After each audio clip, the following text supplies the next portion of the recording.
Gerard, so you've been on forefront of executive recruitment for soon, what, 2 decades? And on previous episode, we talked a lot about games industry, but lately, I've been hearing more, and not just hearing, interacting more with games professionals making the leap from games into the broader app space.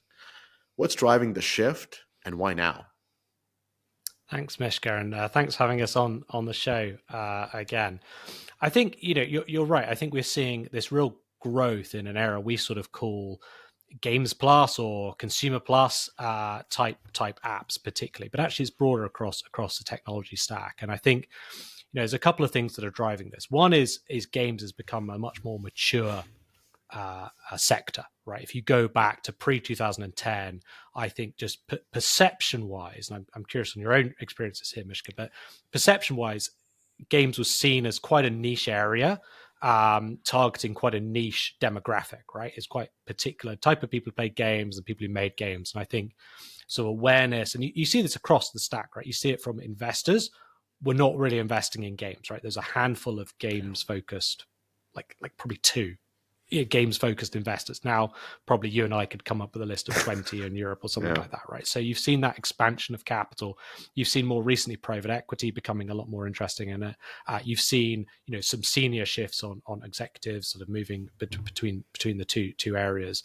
Obviously, you've seen Microsoft really expanding in there. So games as a sort of awareness has greatly expanded. And if you go through that 2010, 2020 phase, I think you sort of see the huge growth in mobile, right, to a massive sector from virtually no sector in terms of mobile gaming. And clearly mobile gaming was particularly doing things, I think, a lot better than other sectors, right? It was getting up the learning curve faster around different things. And one area might be around data. I think King really led the charge on data, right? Like it just had a very smart, efficient way of segmenting data, users, understanding them better. The other really clear way, I think, was in product, where, again, mobile gaming was really leading the charge on understanding, what do users want? How do we motivate them? I think, again, the rise of freemium as an idea, right? It was really like free to play was really, driven most successfully in the mobile game sector.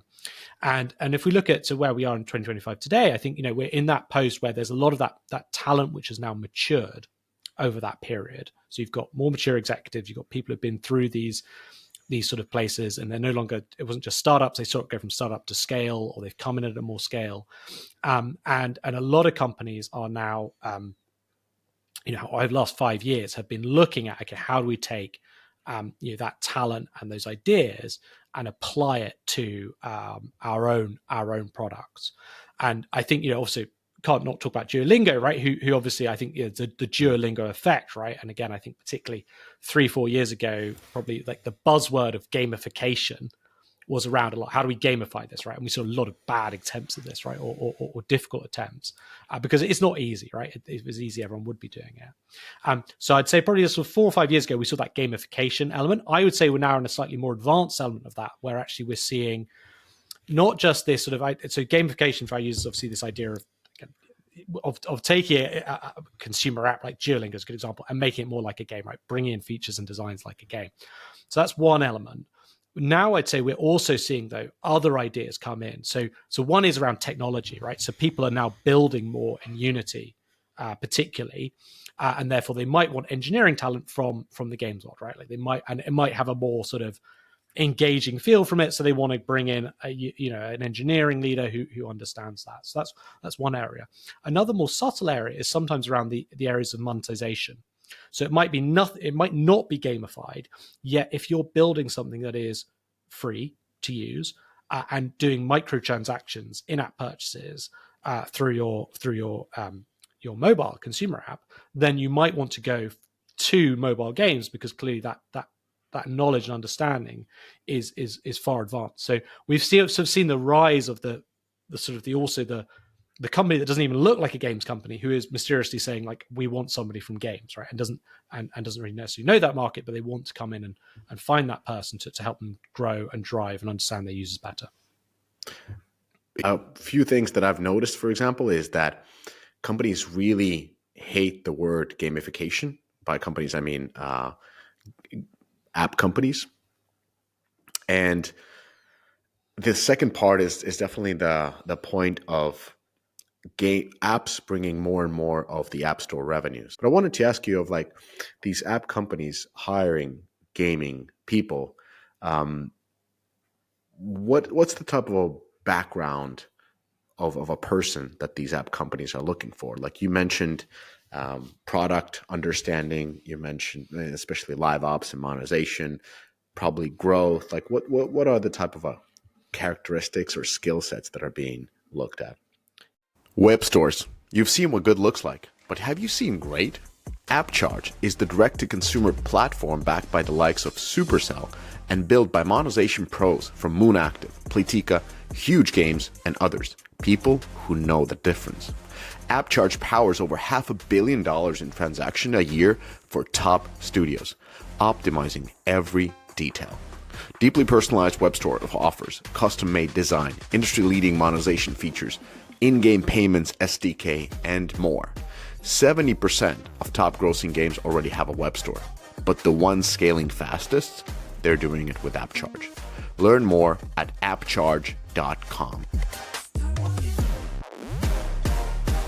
Today's podcast is brought to you by AppsFlyer, inviting you to dive into their new first-of-its-kind report, The State of Creative Optimization 2025 edition. It's not about how to make creatives. It's about understanding what makes users actually stop scrolling and what emotional and psychological triggers drive performance. Based on over 1 million creative variations and nearly $2.5 billion in ad spend, the insights in the report will help you develop a winning creative strategy. Check out the link in the podcast description below or go to appsflyer.com and search The State of Creative Optimization. That's appsflyer.com. Yeah, it's a great question, Mishka. And I think I'd cover it with saying that actually it's still a very fragmented market, right? When I was talking about that space of games plus, so this could be games and fitness. This could be games and healthcare, right? We saw one client of ours historically that was trying to build a product to help children with short-sightedness, right? And it was about a game that was like it's a VR AR type product, and it was about stretching your eye muscles by focusing on things further and close together. Yeah, like really creative, right? Like so that is like you're literally trying to heal someone physically, and stave off short-sightedness, and apparently in China this is the demographically it's really on the rise, right? In terms of number of people need glasses and getting very short-sighted. So we're talking about sort of solving national health crisis potentially. It's a games and fitness, games and fashion.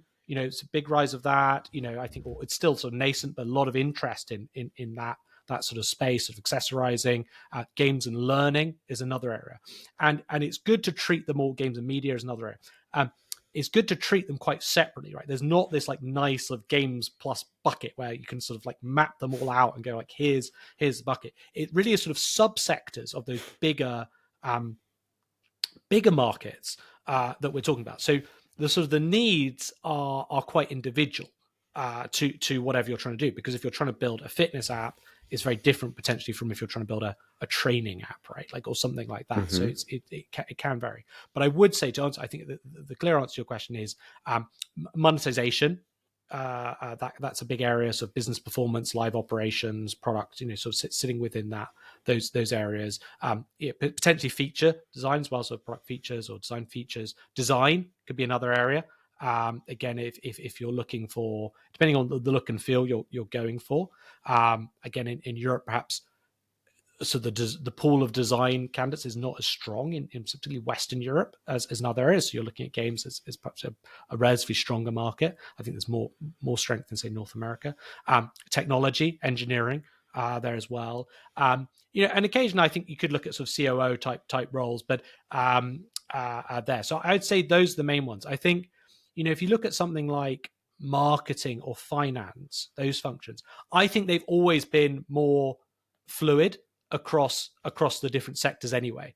I think if you're a marketer from King or something like that, you're probably finding 10 years ago, or 8 years, quite easy to move into a marketing role at another consumer company, right? So I think that still goes on, but that's, or finance, or there's specifics around the very very sort of specific flywheel that if you're a mobile games company, you want to hire in a finance individual who really understands that. But I'd say that's, as a skill set, those two functions probably have always just found it a little bit more easy to move across, and there's less of that premium on, oh, you did games, right, being super relevant to us, whereas as those former functions I was mentioning there around product engineering, design, those are probably areas where I'd say the demand is increasing for those functions to come across from games into other sectors. Interesting. And when we think about different types of app companies, like you mentioned, of course, Duolingo, like learning companies, health and fitness companies, are there other different types of sectors that are particularly hungry for games talent? I think media is another one there, and it's a broader media. So, I think again, you're still talking about subscription model. Again, as a slight tangent, I suppose it's kind of interesting. And I'm curious I'm sure you and your colleagues have views on this of this sort of the subscription model versus in-app purchase model of monetization. And I think we saw a rise of so the Netflix effect, right? Like they're like, wow, Netflix, great model, right? They've got these subscribers. Is it? Well, this is my point, right? Like I think there was this when it's on ascendancy, right? This sort of view of like, wow, this is great. You're just getting, and they're pretty sticky, right? And et cetera, et cetera. But I think now we're seeing the sort of the other side of that a little bit of the okay, but actually, you're capping out the value or the spend of users, right? Because you're only paying X many dollars a month, right? It's $10. And you're capping out amount of users. So exactly. You're doing both. Exactly. So and I think you're seeing industries sort of thinking about that model. And we had a client who they are in the space of short format or audio stories. So this is 5-10 minute episodes. They're called Pocket FM, to give them a shout out. And they had a subscription model that's originally started with a subscription model. Like you pay I don't know $5 a month and you get access to all the stories in the library. Great. And that was really not really pushing them very far, right? Like they just found that's quite a difficult model to get traction with. They then moved to a freemium model and saw growth of 500% in a year, right? It wasn't just overnight, but I think it's ramped up to that, where they suddenly really exploded. And they very much had this insight of, and then the model was, listen to 2-3 stories of an arc. You're enjoying that. Great. You want to buy the next one. It's 99 cents. And by that point, you're invested, right? You want to find out what happens at the end of that story. It's quite a low amount for you compared to the value proposition. You're invested. Now, there's 1,000 stories in this series, right, or whatever it is, right? So if you want to keep going, you're again, once you've got that choice of perceiving that value. Are you going to keep going, with that, and you feel in control? But if you are a super fan of that story, you're getting great value and you're happy to commit more of your capital to that, versus if you don't like it, you're like, well, I'm not going to listen to it anymore, and I don't feel like I've lost anything, and I'm not sort of thinking like, oh, I've got to cancel that subscription. Every time you see it sort of come out of your bank balance there. So, and again, it's a side point, but I think regulators are also less worried about some of those issues as well. I know in certain countries, subscription is trickier in the regulator side. So I think we are seeing these different types of areas. I said I think the key areas would be some of the growth areas would be around things like fitness, potentially some mental health. That's a tricky one. I think certainly we're seeing a rise. Obviously there's a lot of we haven't talked about AI yet. I think there's a lot of as AI tries to find this sort of use case, right? Like what's the really great use case for consumer with AI? And I think we've seen an evolution over the last year of that. We currently got a client, for example, that's building a companion app. They're it's like a buddy, right? Like it's an AI buddy. Yeah, it's a we like a work Tamagotchi with some of them. Exactly, and I think we're seeing a real rise of that. And they're at 1 million downloads a few months after launch. They're doing millions in revenue. Again, a lot of numbers that a lot of mobile games companies be drooling over of how do I get that right? But that's a new field that didn't really exist, right? I mean, 2 years ago. So or maybe what I mean, it was it didn't sort of have the same powering, right, that now is enabled by LLMs and sort of models. So I'd say there's both some areas where we're seeing it, and I would also say there are new areas where it's emerging. I still get the sense that sort of that crossover between music and games is still like not cracked. I think what we saw with Epic they were hosting concerts in Fortnite. I thought that's a really interesting Still do that innovation. Still do exactly. So that was a big sort of push for them. We've seen a few sort of game. You've got the Next Beat game. The guys out of Space Ape. They came up with this really cool game, like this sort of Beat Star, right? Like it's so there's sort of been innovations, but I still feel like that's a market that still is this sort of this soupiness between broader entertainment and games. Still feels like there could be more harmonization. And again, what we haven't talked about, which I think is interesting, is also driving all of this, right? All this, this whole conversation about the broader merging between consumer and games is demographically, obviously the younger generations coming through are so much more used to games experiences in their youth that they then expect to see them emulated in other areas, right? Whether that's consumer, right? Whether you're buying things online, or whether it's you're learning a language, or whether that's you're learning to play a musical instrument, or whatever it is, or you're socializing with your friends, right? And I think interestingly, we saw Voodoo by Be Real, and I'm sure there's many different reasons. Be Real is a big social media. It's a social media platform of some scale. It's acquired by Voodoo, the hyper casual mobile games developer.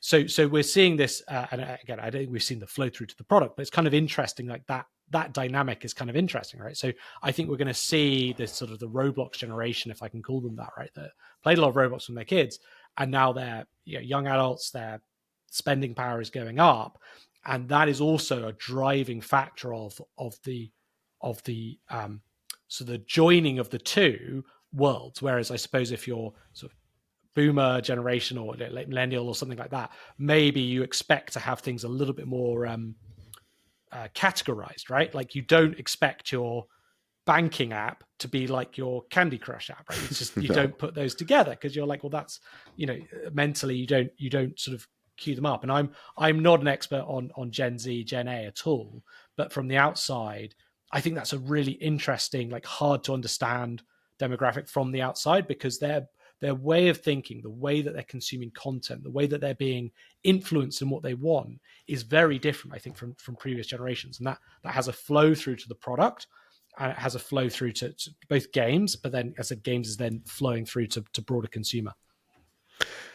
The way we've been working with app companies that we found after almost 2 years is we focus on engagement, and that's really the key, because the engagement is a sign that you're providing value.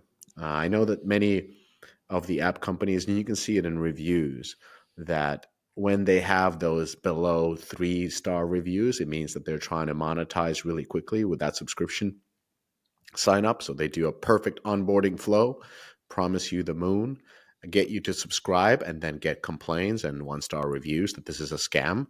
And then they simply launch a new app. And there's a ton of those apps, unfortunately, being launched. So it's a bad trend. And many of them are AI app against ADHD or all that kind of like where they put themselves as a utility app, as a service provider, then go for the quick cash and just burn.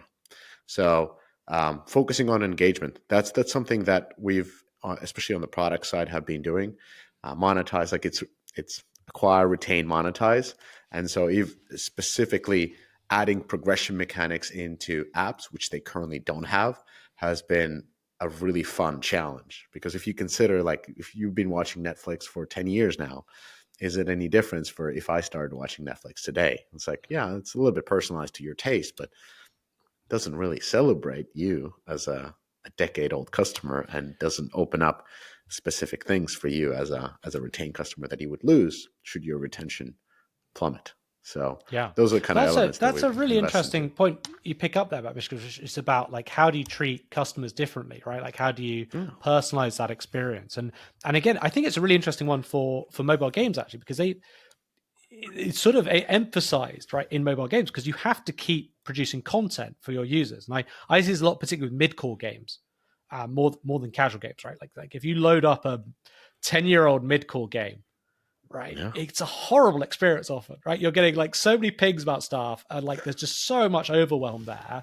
And I've spoken to a lot of product execs in Midcore saying like they come in and they're trying to take that weight out, but the problem is you've got this very long user base, right? Who always find more content. They need the new stuff, right? They need the complexity. They can't go backwards. So it's, and I don't know if I'd be curious to see who you think who solves that best actually. But that's a really good point about how do you solving that challenge of particularly as again, because the whole of consumer app, right, is getting more legacy, right? Like that is becoming, it wasn't legacy 10 years ago, it's all new.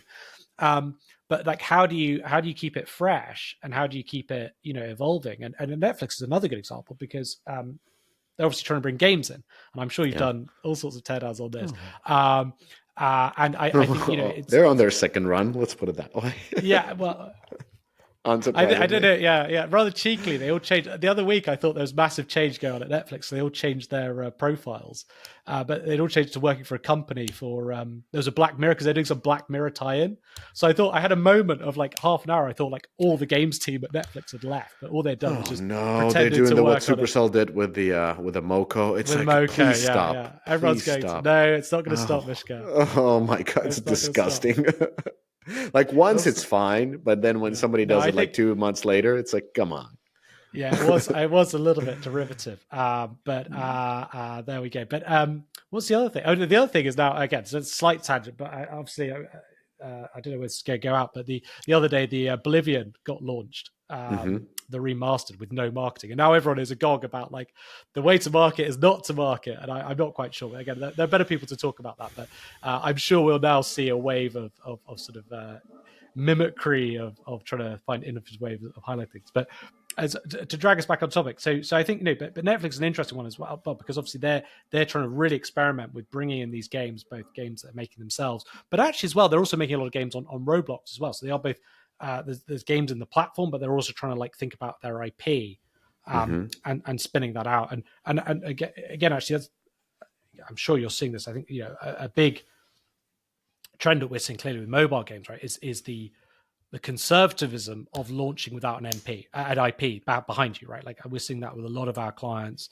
New games, they want to have a big IP, right? Too, because the cost per install is very difficult, right? Like it's long documented problems with Apple and all that, right? Of launching new games, and the sort of the safe way of de-risking this is obviously is building out the IP. And again, just to make a tenuous link to what we're talking about here, though, but I think that's another area of cross talent pollination, right? So people who have, and maybe it's actually the way in, of people who are around games looking way in, actually that knowledge of how to use IP is valuable. And actually I've seen that actually with mobile games product roles, whereas they might say, like, obviously we want people with mobile experience, but they might say actually, hey, if you've worked on a big PC console game that had a big IP behind it, maybe that understanding of your user base, that understanding of that difficulty of how do you merge those two things is the value piece, right? Coming into mobile versus like lots of people know how to do, free to play game mechanics, right? Do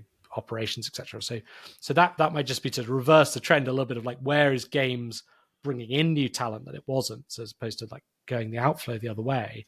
I think we've seen that because there's a difference between targeting the fan of the IP and targeting the fan of the genre, right? And if you can understand those differences and those nuances, then that's that you can crack that, because we've seen some very high profile IP backed games, right? Recently, I never like to call out anyone, but there's names we could name. We'd say like that were not very successful, right? And they had the big IPs behind them, but they didn't convert through to great games, and they didn't convert to the expectations of the developers. Mishka, I'm curious about that. Are you seeing that sort of flow, or you sort of picking up that sort of interest in IP? Or IP? Are you seeing something different? Yeah, just to de-risk, right? As I'm just sort of like seeing a lot of concerns about like new games is sort of scary without an IP.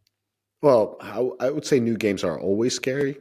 Scaling is very difficult, but you kind of like taking away IP out, and let's say talking about IPs or celebrities, however you want to put it, and just kind of like breaking down the problem. Like, why is this happening? Well, number one is it's standing out in the attention economy. Like, it's important to be a little bit different, and art style is just not enough anymore.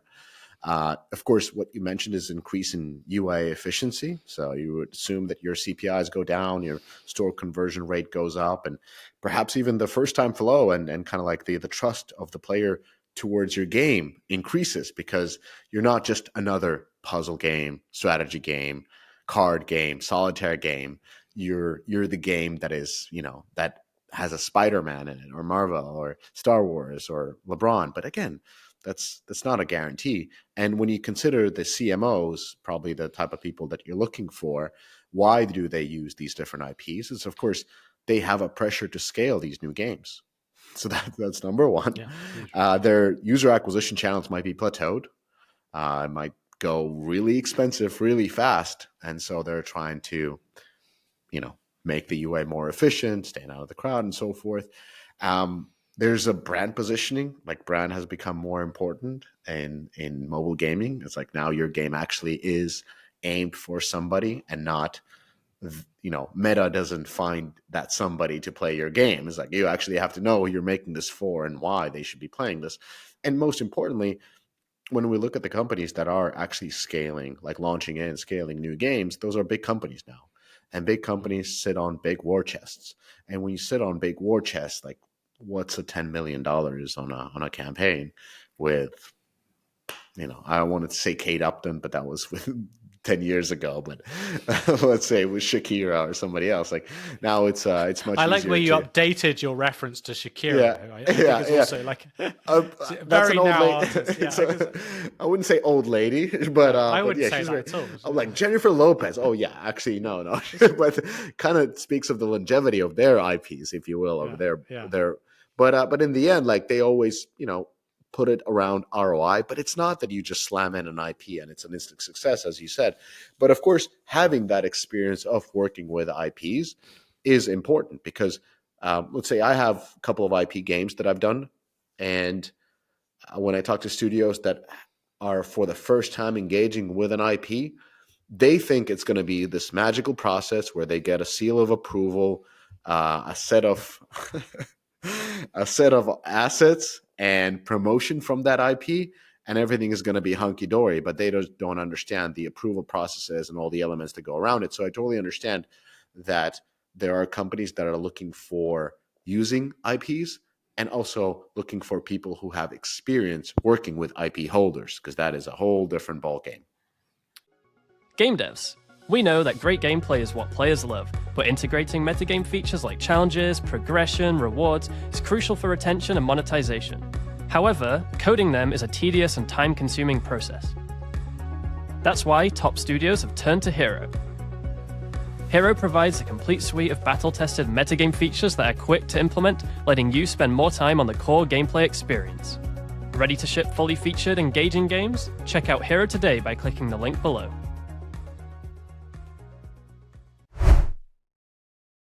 Attention app and game developers. Are you ready to unlock the secrets behind the world's top performing apps and games? With Sensor Tower, you get the ultimate competitive edge, whether it's breaking into new markets, fine-tuning your UA strategies, or boosting monetization. Dive into data like never before. Track global trends across app stores. Analyze market-leading in-app purchase and in-app ad strategies, and benchmark your performance with real-time insight. The best part, Sensor Tower doesn't just deliver data, it helps you turn it into action. With intuitive tools and expert analysis, it's everything you need to make smarter, faster decisions. Thousands of app and game studios, from indie creators to global giants, trust Sensor Tower to help them win. So why not you? Start your free trial today at sensortower.com. That is sensortower.com.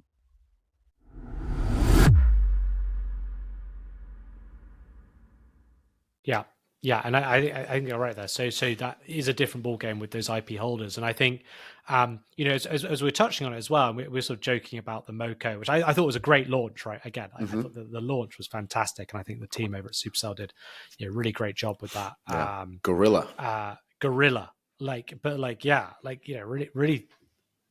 really different but reflective of the market right now. I think even broader trends, like everyone is trying to innovate, right? Like, of trying to find some sort of edge to do something differently. And I think, going back, and I'll go back to that point around, because the market's got tougher in mobile games. I think we're seeing more of this sort of creativity around like how we acquiring users, which is exactly what you're talking about. I mean, IP is not a very creative way; it's a more tried and tested way, right? But it's a way where people are trying to use it in a smart way. I also think, and going back to our theme of the crossover between games and broader consumer, this idea of making games that are like TikTokable, as it were. I don't know if that's an adjective, but how do you where are your users getting their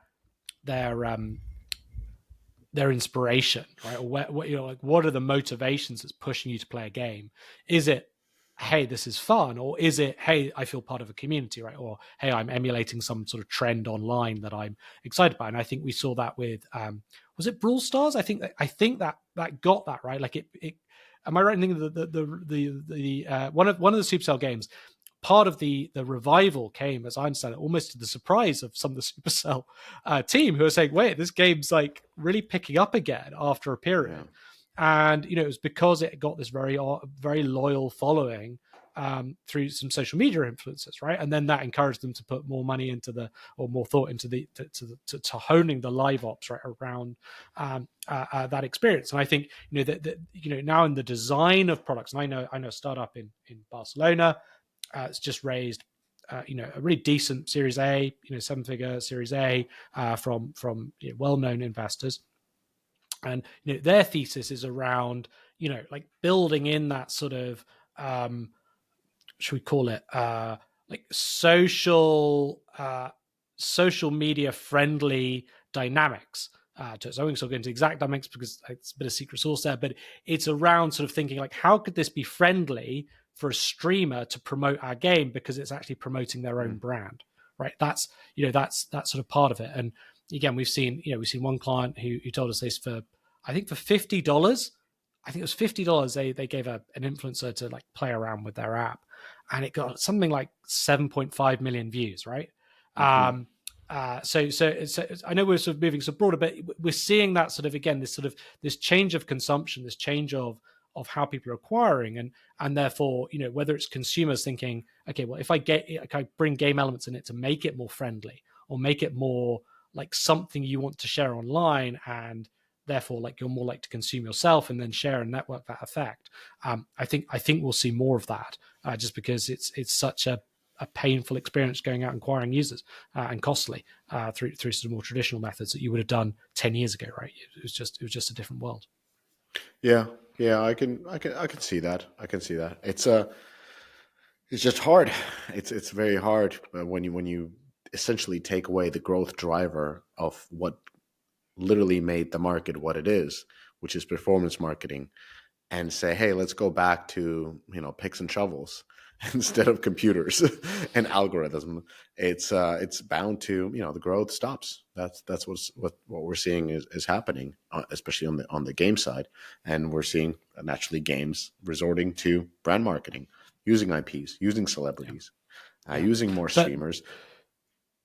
To your point, though, like we are seeing growth on the app side, right? So again, I think it's sort of it's sort of the tactics are going to flow across, right? And again, whether if games get good at this, and again, it'll be interesting to see in 2 years' time whether actually, let's say, games can crack some of this sort of guerrilla marketing, or the sort of the making games that are more, I'm going to keep making up words, virality friendly.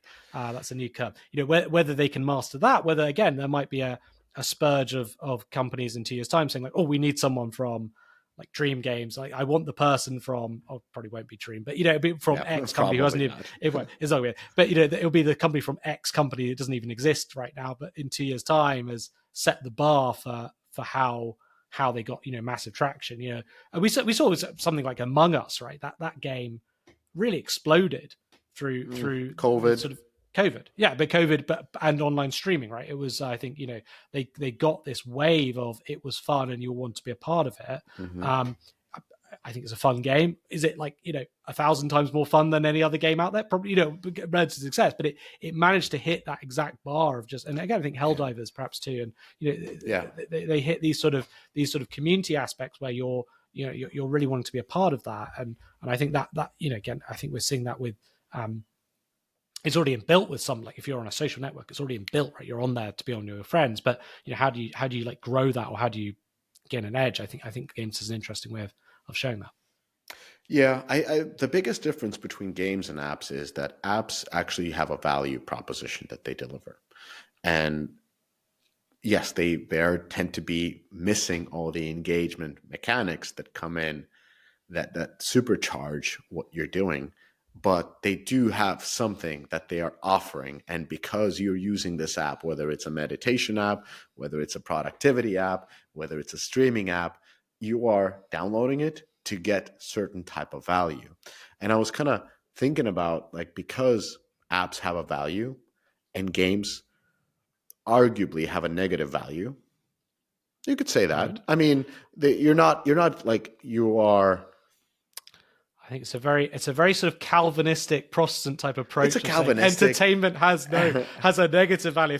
If you're sat there playing a game, you're somehow like negatively accruing value. I don't mean it in like there's. I think my parents' generation would have agreed. They'd have said, "Yeah, you're wasting your life. You're like I don't know. I was thinking actually about this today, and I was thinking about, like, I understand, of course, I do play games, and I understand the value proposition because they kind of allow you to disconnect. But they are more of a distraction than an active relaxation. Like, let's say if I go for a walk in the woods that are behind me, that is an active relaxation. I'm getting something out of it. If I take a break and for the same amount of time play a game, I don't feel as good as if I would have taken that walk with or without my lazy dog. And so or you go on a beach, or do you do something else? Like, those are sort of an active, like how to say, positive relaxation. And then there's sort of a distraction. So I would say streaming is kind of in the same, same level. Like, if you watch Love Island or Love is Blind or any of the shows that I watch, for Yellowstone. How do you find time in your day to do anything else, Mishka, between your walks and your Love Island? And your... Yeah. Actually, I've never watched Love Island, but my wife does. Yeah. I've tried many times to get into it. I haven't. But I'm kind of going through the point of, like, an app has to deliver some sort of a utility, and I'm just curious of the mindset of, or even the sort of a, how would I say, cultural differences between app companies and game companies. It's like, what, because you placed people from game companies to app companies, and like, what are the sort of do's and don'ts when it comes there? Like, because you don't want to come in, I have this from my own experience, you don't want to come in and be too gamesy, because what we've 100% been, like, when you work with an app company or within an app company, like I've done and our team has done in fractional roles, they don't have the same type of a library as we do in our heads. Like, we've been playing for 20, soon 30 years, if not already over 30 years of games. Since Shakira, since bubble shooters, bubble islands, all Amigas, and you name it. And we have this library in our head, and we sort of speak the same language. Oh, Baldur's Gate 1, Diablo 1. You remember when they did this? Command and Conquer, this and that. So, but when you come to or you name even the latest games. But when you come to an app company, there isn't that sort of a shared memory of all these games. Everything is kind of way more professional. Like, we're talking about product management. We're talking about marketing. We're talking about, that's actually at least my experience. It's about that business and that utility and that craft versus shared memories of entertainment, and experiences. No, I think it's an excellent point, Mishka, and I think the cultural difference is really big, actually. And I think, as much as we're talking about the opportunity here, I really want to make it very clear. There's a lot of missteps and poor implementation and poor execution on trying to bring games or games ideas into consumer apps, right? And I think, again, I don't like to sort of pick out companies, but there's a very large dating company which I think brought in a lot of executives from Zynga and other places. And Match Group, I can say it. It feels like we're playing a game of Alias. I think again, and it's not to criticize anyone there. I think, I think there was a hope there that this would be a big future for games and dating, right? Like this would be a big driver for Tinder. And, I think they brought in a lot of good talent there. They looked at it really deeply. And Really again, good talent. You never know where the jury lands on that. Again, it might be next year it suddenly breaks through, right? And you're left saying, well, actually, it was the right strategy. But I think there was a sort of big hope a couple of years ago. Again, when we're talking about this sort of gamification, like let's just do that, right? Like, and again, that's why the phrase has fallen out of favor, because it's not easy, right? It's just not easy. And I think actually there's a really sort of deep point here, I think, Mishka, about, because you were saying like, an app has to have utility. But at the same time, right, like what is rewarded is not utility, right? Like nobody says like, wow, the best language learning app is measured in how much people learn from it, right? No, like, or the best, like, unfortunately we live in a world, for right or wrong, we deal in with how much revenue do you create, right? How much do people spend on the app, right? Like how much time are they in the app, right? That's more equated with success. So I think it goes back to your point of, and I think it's same true of games. There are games you play which are very good at keeping you there, like almost like an addict, right? Like just chasing that fix, and you come away and think, why did I spend my last hour doing that, right? There's social media apps has the same effect. But that can happen with other apps too, right? You might have gone on there for a purpose, but you might be being kept there with clever mechanics that are not really about that core utility, but can from the outside look like a success. So I think that sort of observation could be true of other apps as much as it is of games, but it's more clearly defined, right? Because you're like, well, you could track it back to that original purpose of the app as a user, at least you could. So, but no, to your point about culture, it's really difficult, and I think a lot of people go wrong, right? A lot of people, if you love making games, I probably wouldn't recommend you go to a consumer app who's telling you that they want to become more gamified, right? Because I'd be kind of suspicious of that, because I'd sort of say, like, if you really love making games, again, less you feel full now, there's practical reasons, but you're not going to get that. Like, you're very unlikely to get that in a non-gaming app. I think it's the people who are saying, look, actually, I really want to go to that because actually I've got some useful skill set from games, but actually I'm not hooked on this, right? I could do something very easily.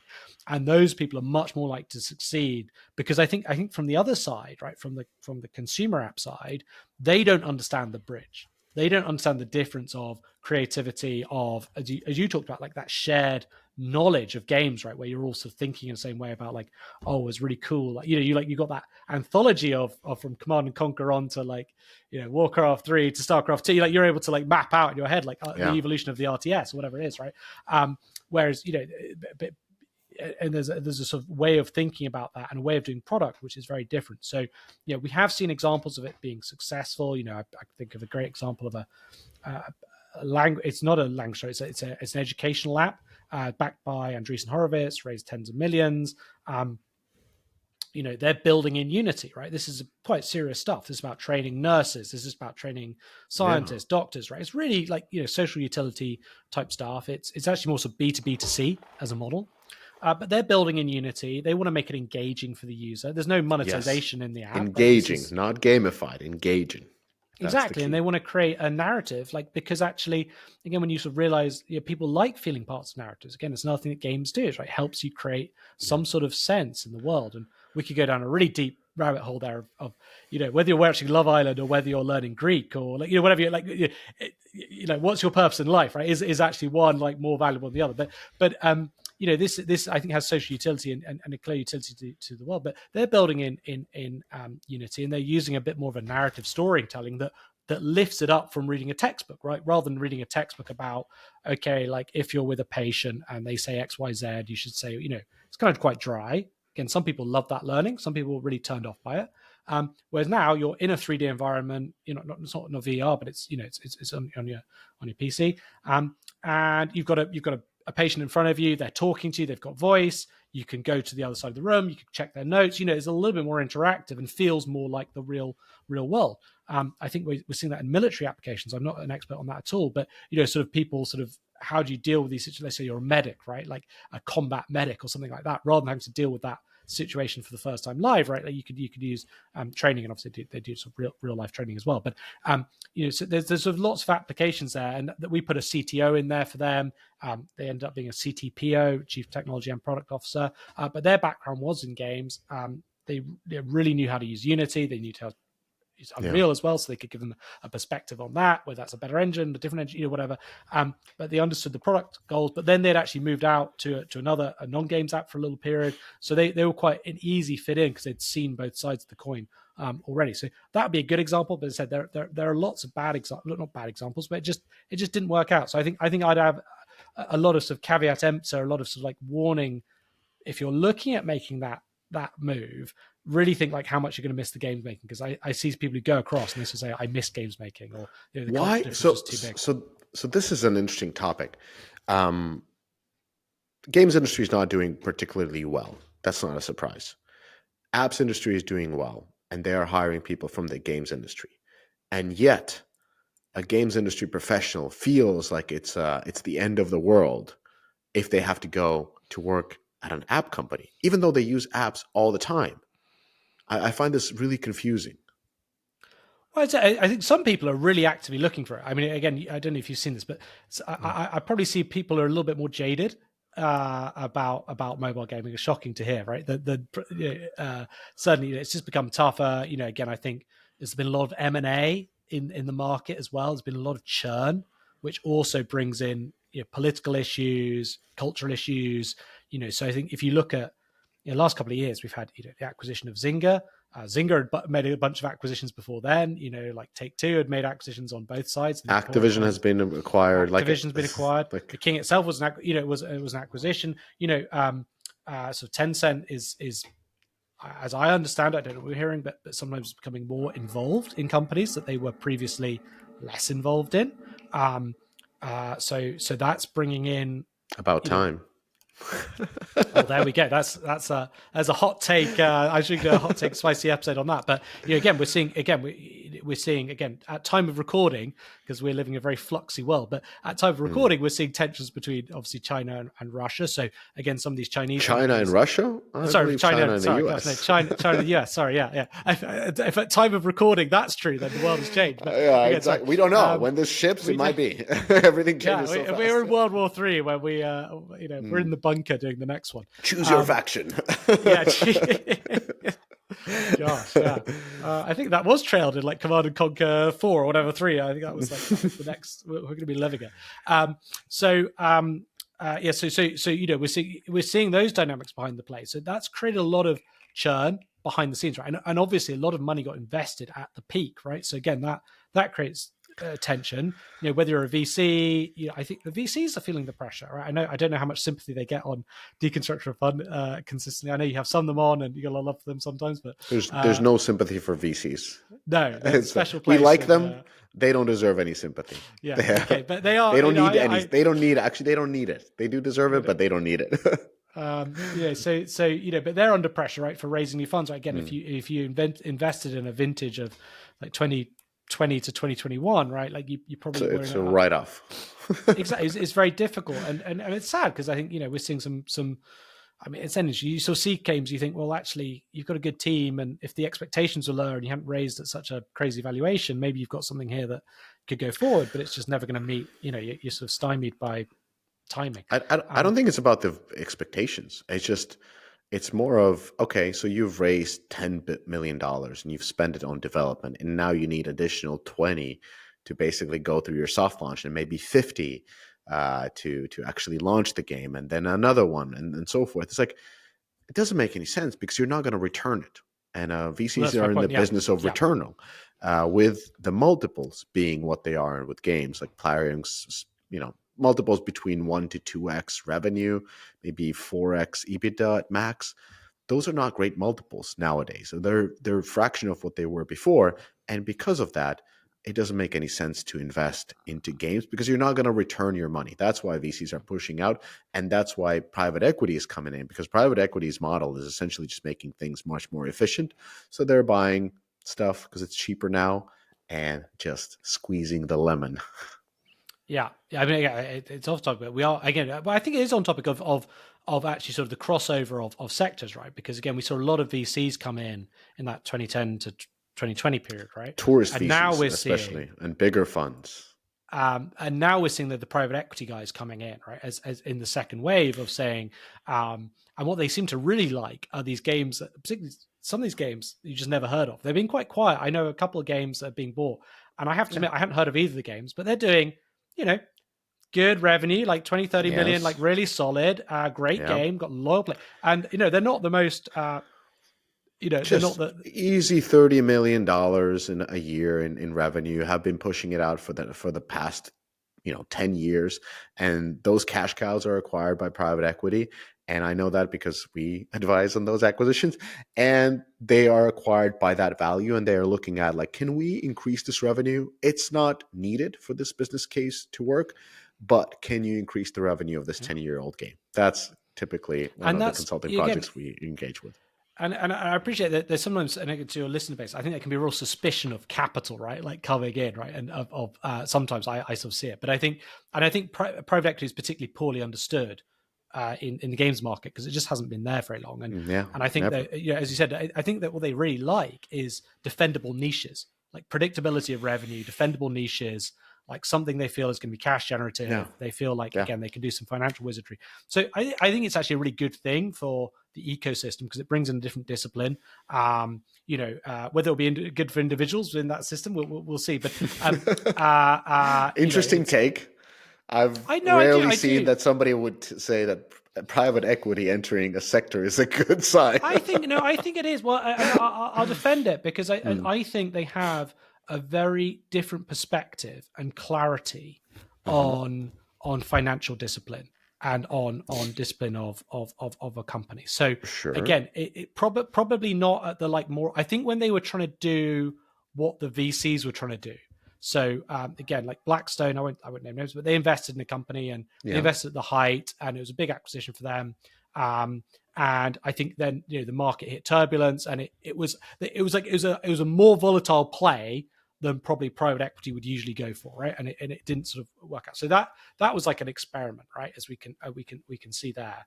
But as I said, these latter ones, and again, like with whether it's a very high profile, Jagged got acquired as a secondary acquisition. So it was EQT recently bought Keywords. That's on the bigger end, but on these like smaller ones where it's it's a bit, well, again, Jagex is another word, but like it's very, very much more predictable. They're going to bring in whether it's CFO talent or or CFO ideas like that will be very different from the type of way of looking at businesses and have a real maturity about it that I think can help games companies. And again, people will follow what's successful. So if they do it and they're successful, then that can, and it's new capital into the market either way. So I think, one should be particularly, as you said, like games has not been a market that's been attracting huge amounts of new capital in the last couple of years for external sources. No. So I think we should look at that as part of an ecosystem, right? And in the same way that like people like, I know the people shorting stocks, right? We can easily say like, oh, these are bad people. They're like disrupting the market. But you sometimes, yeah, exactly. But it's a particularly sort of short, people can be it can be so popular sometimes to like hate these guys or see them as parasitic. But I think actually, again, that they do exist like that, but also sometimes they're fulfilling us like market function of like, well, what would happen to these companies otherwise, right? Like what's like the public markets is a terrible situation, right? Like you don't want to IPO. Some of these companies just don't have an exit strategy. Again, maybe being acquired by, Microsoft. You're too small for Microsoft. So it's like, really, what do you do with these companies? And actually, maybe it's a new lease of life. It's a reinvigoration. It's new capital. As I said, and it's bringing in discipline and thinking that I think sometimes the games industry could benefit from because it's been, probably very extreme on the creative, high end, high volatility, high risk taking. We probably don't need more of that. We've got lots of that, which is good. And this can bring a different sort of set of thinking. So there you go. That'll be the outtakes of Gerard Miles defends private equity. You can just all right. Gerard Miles roast me on that later on. There's nothing to it. It just says that the market is mature because private equity makes what you would traditionally call a good investment. Invest in companies that are good companies, meaning that they actually generate revenue and have customers through a long period of time. They could be stable. Usually they're quite stable. Usually they're not really growing ones that private equity invests into. And then once private equity invests, it makes them either more efficient, not like rarely they make them grow that much, but they just make them much more profitable, efficient.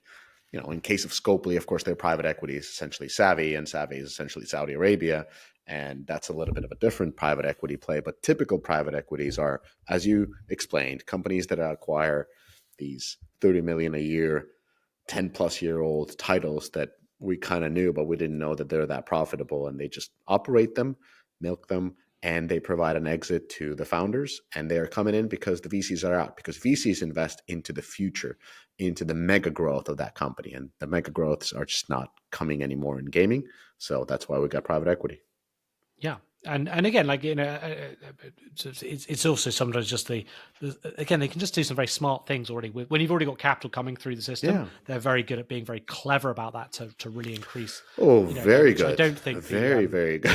I would say they're very good at driving good companies underground as well, by settling them with debt and taking a lot of money from the side. So it depends. I'm not calling out all private equities, but yes, these are also known as corporate raiders in some context, and there's a reason for it, because they have taken down multiple very, very good profitable companies by settling them with insane debt. So, no, it can't happen. Just to be clear, there's we could go into it, but I suppose there's that would never happen that a listed corporate would ever acquire a company and then destroy it, right? We would never see examples. We only see there's different. There's mismanagement destroying that's gone wrong with a listed company. So there are definitely bad actors out there, but I think there's some interesting ones as well. And we'll go on to a segue about private equity another time. So just kind of to kind of cap this off, I know we're talking about multiple different things about the market, and this is more like a philosophical discussion, but I wanted to kind of take this home with a little bit of a takeaways of how should games professionals who are open about expanding their career outside games, taking what they've learned and taking it into the broader app ecosystem. Like, what are some practical advice you could give them, whether when they are interacting with headhunters, whether how they're presenting themselves on LinkedIn, whether it is how they are applying to these app companies? Can you perhaps tell success cases? Because you mentioned cases that were not success cases, like, Match Group, all the kudos. Like, I know the people who went there, I actually talked to them. I wouldn't put it on them that much. No. Because like when I had a conversation with folks who worked at Match Group and asked like what happened to the whole dating sector, because the dating sector went down. It's not just that the Match Group went down. So that's a whole different conversation of people behavior, economic impact on dating, et cetera, et cetera. But what are the sort of success cases where people have gone to app companies and have been successful in those positions? Yeah, no, as mentioned, for good examples of the Labster company I mentioned earlier, the sort of B2B to C education type technologies. We've seen it, in in the healthcare, where I was talking about the ophthalmologist, experience. We've had it in fitness companies. We've seen it in the media company I mentioned earlier as well. So the short format audio. So there are good success cases there. I think your question was about sort of advice to people. So I think one is again, if you're active about it, most people are not particularly active, right? Most people are sort of like pootling along. So I suppose I'd encourage people who are sort of maybe having a sense of dissatisfaction to get more proactive, right? If this is something you want to look at, then start by being a bit more proactive. Most people we're talking to are not actively looking, right? And we're sort of saying to them, suggesting new ideas. So, which is no problem if you're not, but I suppose does require some proactivity for a start. I think candidly, if you want to make that move, make your LinkedIn profile look more readable. Again, some people have put very little information on there. I mean, I always say to people, it's helpful to know which games you worked on, right? Because certain games, let's take Jam City as an example, right? Like they've got quite a wide portfolio of games in their mix, right? And if you've come from that TinyCo background, you've worked on Harry Potter, Hogwarts Mystery, right? Like that's a very narrative-driven game that's selling through stories. It's a very different game from, say, if you're working on Cookie Jam, right? It's a more match 3 type, it's a different type of game. So people outside of games might be looking for one area, or they might be looking for the other. They might be like, hey, we've really invested in narrative. People have been in narratives because that's a big part of like the story we're trying to tell with this app, right? Or like we're trying to create some sort of background to it, or like it's very content driven, so that's more interesting. Or actually, hey, we're actually more focused on like, you know, kind of the best in class monetizations background. So like maybe the other, you know, match 3 is a bit more sort of analytically driven. So, you know, thinking about those sort of features of just clearly highlighting what you've worked on, what your role is, you know, some of the and then, you know, I suppose the more the skill behind what you did, right? So it's not just, hey, I drove revenue or whatever, or hey, I brought in this feature. You know, it's like new feature design, brought in 10 features, and then the detail on what those features were, right? Because the more generic skill is like, hey, I can organize people, or I can lead teams, or I can you know, perform analytics on this, or I can create technology, or I can market, whatever it is, right? And then give the specifics. So I'd sort of highlight the skill and differentiate that from the example of the skill. If you're trying to, you know, think about sprucing up your LinkedIn to make it a little bit more user friendly, because otherwise it just again, don't underestimate or don't overestimate how much people outside of games know about games, because often they know very, very little. Like yes. Really, it is like, you know, again, if you're in the scene all the time, you're like, well, of course you know this, but you know, again, acquisitions as well. Sometimes like, oh, you're at Glue and then you're at EA. Somebody will be like, oh, it looks like you did 2 years at Glue and then like alongside EA. Like they might not realize, like, or it was CrowdStar before that. I think, you know, they might not realize that's all the same company, right? And they might think, oh, you've had short tenures or something like that. So, you know, you just got to spell it out to people a little bit of like, this was an acquisition. Again, this is kind of really basic, but again, I think most people don't do this because they're not looking for a job, which is fine, and they don't want to get harassed by people like me on LinkedIn, which again I fully understand. But equally, I think if you are thinking that way, like the level of just like very simple additional bits of information you could just give out there will probably boost the you know, the radar that you're on. I think the other thing is being proactive in talking to headhunters, because I said it's not a nice little bucket. I can just go and say like, well, just check this forum every week, right? And you'll see all the opportunities, because it could be in something, it could be in a new thing. It could be in a thing that didn't exist 6 months ago, right? It's a new hybrid of, I don't know, like fitness and mental health and shopping, right? Like, and it's this new hybrid thing that they're like, oh, actually this, you know, games are really interesting. And, you know, so I it's hard. So I think talking to people actively, I think, you know, being aware of the funds as well that are crossing over. So, you know, Andreessen Horowitz is an interesting one because it's got a lot in games. It's actually got a lot of non-games as well. So you've got like, and they're not necessarily the same teams that are running those things. So sort of being aware of, you know, what the opportunities are. Some of these companies are very openly, funds, these venture capital funds are very open about posting a lot of their opportunities. You know, there's certain recruiters they have sometimes as well internally who are always putting out lists of like, here's 30 companies. Yes, you know, I'm sure you see them a lot anyway, but sort of, you know, they're quite vocal. But again, so sometimes it's not hidden information, but just sort of checking in there. I think we're increasingly seeing roles being advertised by companies more and more. I think partly because it's a soft market. So because it's, you know, it's easier to go get talent, I think people are finding, hey, we could put an ad out and get a lot of good candidates through that. Whereas in a tough market, you tend to get the less good candidates, right? Or the less relevant candidates you get, because, you know, the best candidates are very happy, they're well looked after, they're not looking, or like they're just going through channels themselves. So, you know, that they know. So I think, you know, we are seeing just more information publicly out there. So checking, I mean, you know, on websites, particularly if you're interested in a particular company, keep checking their website, keep having a look, because it's not all secret source, but some of the secret source will be, again, through talking to people like ourselves and other headhunters in the space to keep abreast of the like random company you've never heard of that grew by 1,000% last year and is like, you know, recreating a whole industry, and you're like, you know, wow, like they're coming out of, I don't know, Armenia or something like that. And you're just like, wow, I just didn't have these guys on my radar at all. And actually it's super interesting and super relevant to what I'm doing today. Yeah. And just to take it home, do you think this continues, like this trend of gaming professionals finding jobs in the broader gaming ecosystem? Or is this a phase that you expect to end, or what's your take? It's a good question. I think what I would say is I think we're going to continue to see a hybridization and a crossover of sectors.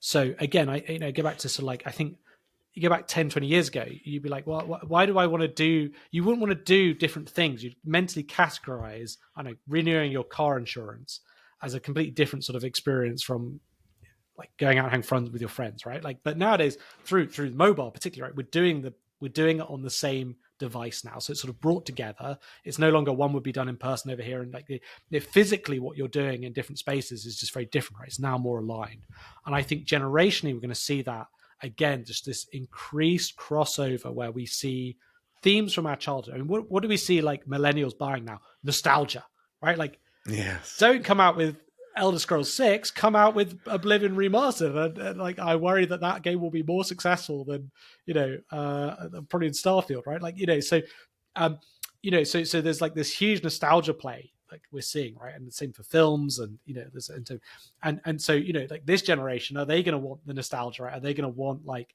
things that feel like they experience in their their formative years? So I think we will see that continued crossover. The speed of that crossover, I don't know. I don't know the sort of prediction whether that's like 10 years away, that it's like super more hybrid, or 15 years away, or 2 years away. And I think we live in that world where it's incredibly hard to predict the rate of change. I don't know if that's always been the case. Like every generation feels that, but I think particularly with the rise of AI, with just a more connected world, like the ability for trends to just sweep the world very quickly, right? An idea can go from a TikToker in San Francisco to China or like Japan, like very, very quickly, right? Become a trend or a sub-trend, and in a way that just wasn't possible 30, 40 years ago. It just information couldn't move that fast. So I think we'll see a continued trend there. How it will evolve, I don't know, because I'd say like 2-3 years ago, I think we had a certain view of direction of travel, and it didn't maybe work out, right? The thesis didn't maybe hold out in the same way. So maybe the time was a little bit early, maybe the mechanism was a little bit wrong. I don't know. Maybe people are just, to your point, maybe a generation we're going to see like a rejection from like time spent in apps as like a goal, right? Where we're all sat there going like, I just wasted half my day doom scrolling or whatever, right? Like, why didn't I go for a walk? Like, and maybe generationally we'll see this like push trying to get away from that, and the rise will be, again, I'm theorizing here, maybe it'll go to like the apps I love being on are apps I spent 10 minutes on and then like push me out to the world, right? And then I come back, I check in 4 times with it for 10-minute slots versus I check in for 1 40-minute slot, 1 hour slot. I don't know. So I wouldn't say I think this is true of the whole games industry. I think the whole games industry is slightly grasping for that, like, what's the next big wave, right? And I think we saw NFTs and Web3 but we go back 4 or 5 years ago. That was like, here's going to be the next wave, right? We've had mobile. This is going to be the next wave. We had metaverse, right? Like as another big sort of hope. We had VR. None of them have delivered on the growth engine, right? That we're talking about. The growth engine has faltered, or the sort of the high growth engine. So I my sense on the market and what I consistently see is the capital and the people are still not quite sure what that next, like, what's the mobile, like the iPhone like event, right? That suddenly like propels us to a new, and I don't think people know, but I don't feel confident predicting that. But I think we'll see the phrase like the only constant is change, or something like that. And I think that will be continued to be going forward. So I'd encourage people to stay dynamic in a changing world, and stay thoughtful, and also probably I see this a lot of people just like probably stay true to doing something you're really sustainably enjoying, which might sound really kind of a little bit of bland advice, but I think we did see people sort of chase a little bit of that hype, a little bit of that excitement, a little bit of the money, or like, oh, we're going to go quiet, whatever it was, and that's that sort of that excitement, and then it's sort of coming back round to being sort of like, well, I'm not super enjoying this, right? Like, or like it sounded good at the time, but it wasn't the right capital structure, right? Like whatever, right? Like private equity is a good example. I wouldn't say go join a private equity company unless you know what you're getting yourself into, right? Like you have to understand the way they work and what they want to return and how they want to operate, right? And if you don't understand that, you're going to come a cropper. If you go into that understanding that, I mean, like, I'm totally cool with that. Let's absolutely sell this company in 4 years' time, 5 years' time, and make away like bandits, and there are no sacred cows, and et cetera, whatever it is, right? Like if you're hyped by that, you can go and enjoy it. If you go there whether it's Middle Eastern money or whatever, if you go there for the capital and the promise of the paycheck, or Netflix, right? If you go there for whatever drivers that can convince you, I think we're probably seeing a just market reaction. A lot of those people don't feel like they're happy with the trade-off, right? And then they're looking and they don't last long. So I don't know if that's very banal advice, but I think that's certainly something I've seen a lot of executives, at many different levels, sort of making that sort of pact a little bit, and then sort of regretting it a little bit because it wasn't sort of sustainable or authentic to what they wanted to do. Interesting. And do you feel that there's a lot of that with people coming from gaming going into the broader app ecosystem? If you spent a long time in gaming, it might be quite different. It again depends where you worked in gaming. If you worked in gaming in San Francisco, you worked at Zynga or I don't know, Niantic or I don't know if there are any game companies or any companies left in San Francisco. But like back in the days, at least, they all felt Jam City's still there, actually. They've still got people there. No, Jam City's in LA, right? They've got people in San Francisco as well. Probably empty. But no offense to Jam City, just the city, the San Francisco. But like if you work in a game company outside of those tech cities, the game companies are very game companies. The people are very gamey. They wear, everything that a gamer would wear. And then you come in at a tech company, it's a very different vibe. So have you seen this where people come from quintessential gaming companies, go into a tech company and feel like a fish out of water? I would say we probably don't see that as much because I do think those people are a little bit more aware of that that gap, right? Like I spoke to one person who came out of they came out of Riot, right? And I think Riot had a good had a reputation for being like super like gamey, right? You got to play League of Legends and like shirts your stuff to be like even considered. And then they moved away from that because they realized that was inhibiting them getting talent to a degree. And this person had come out and been like, yeah, like I came out of it because like it wasn't game enough, and they just want to like hype it up even more. They're like they lost that core. So it's interesting like what people take away from different things. But so my point of all that is I think those people who are really like that and love that environment, I think they're probably actually more tuned into this idea of what kind of company they want to be a part of, for right or wrong. And I think that's running out those kind of companies that exist. So no, I don't think we do so much. I think it can be more actually like people who were sort of like, who perhaps felt that perhaps out of mobile, because I think mobile engendered less of that sort of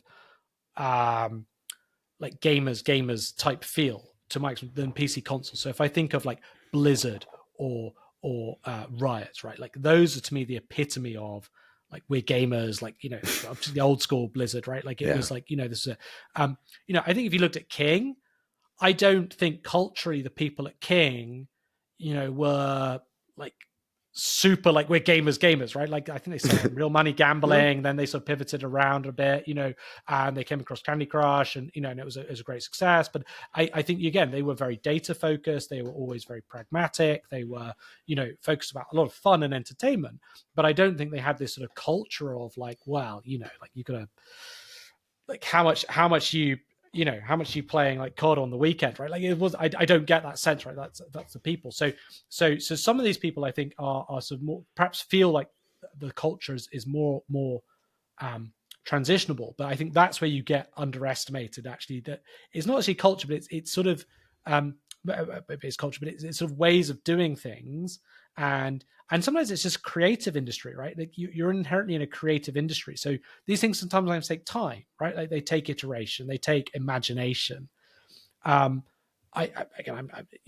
wonder if you're making like a fintech app or something like that, right? Like it could be like maybe the very best ones do have imagination, but maybe that's not what the people are geared around coming in, right? And I think, again, I think about this a lot. We're talking about sort of whenever you look at people coming from one industry, particularly if it's regulated, right? If it's regulated, the people who have been successful in that industry for a long time have a very different way of thinking, whether that's like investors from oil and gas, right? And they're using oil and gas money to go buy games companies, or from other techs, right? Like Tencent was a mining company, I think, originally, and then moved out. But they did it very successfully. But if you're coming from another industry, you do have a way of just thinking about like the process and the and the outcome that I think is very different from games, which is one of the reasons why they're looking for games talent, because they do things differently, uniquely, but it's underestimating quite what that difference is. So I'd sort of advise people to really tease that out, very carefully in interview processes, not move too quickly. Like I this is generic interview advice I'd give everyone, but I think, the sort of, err in haste, repent at leisure, I think is very true. And I think, really feeling it out, spending time in person if you can, if it's a remote setup, really sort of thinking deeply about how does that work, and getting that buy-in very clearly to saying, like, this is how we're going to operate. Are you cool with that? Like, this is how I want to go forward.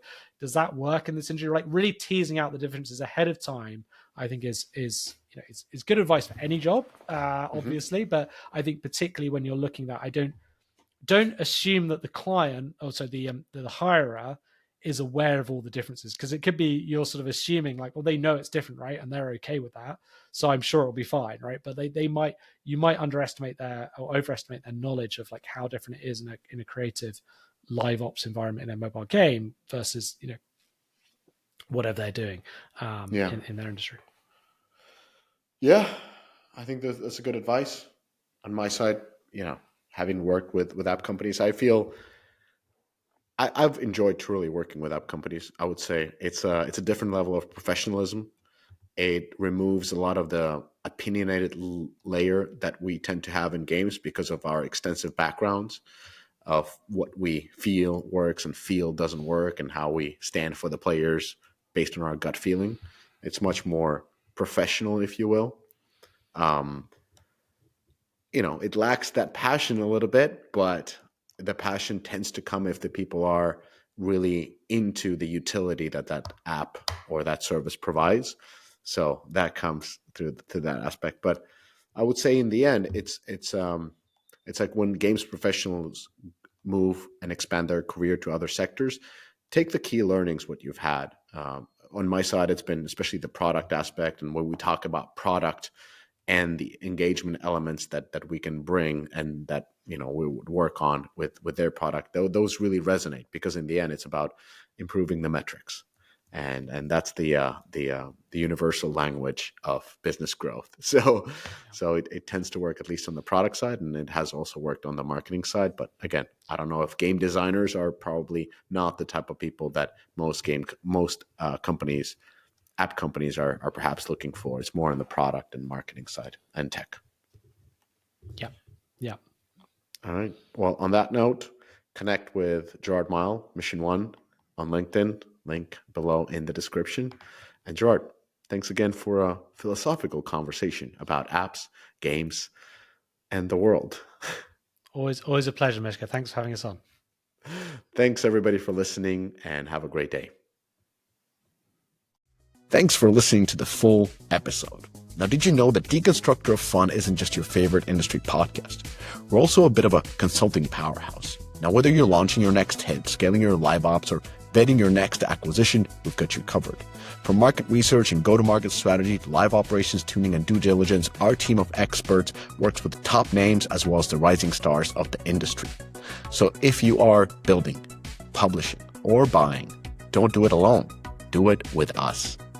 Email consulting@deconstructoroffun.com, and let's build smarter together.